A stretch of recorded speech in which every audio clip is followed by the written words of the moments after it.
जानेवारी महिना हा नावकुशल. तर रोमन संस्कृतीमध्ये जैन समाजाचा एक देव होता. या देवाचे वैशिष्ट्य म्हणजे त्याला 2 तोंड होती.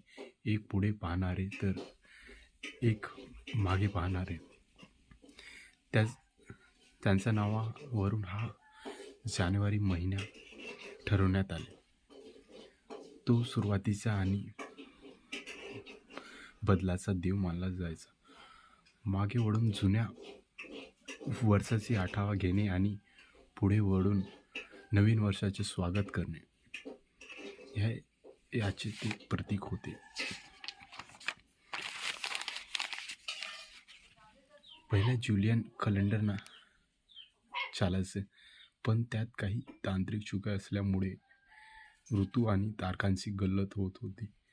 इसवी सन 1582 मध्ये पोप ग्रेगरी 13वे यांनी ह्या चुका सुधारून नवीन कॅलेंडर सुरू केले, ज्याला ग्रेगोरियन कॅलेंडर असे म्हणतात. त्यांनी 1 जानेवारीला वर्षाची सुरुवात म्हणून अधिकृत मान्यता दिली.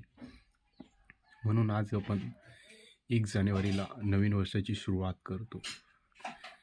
आपण सगळ्यांना हॅपी न्यू इयर, नवीन वर्षाची शुभेच्छा.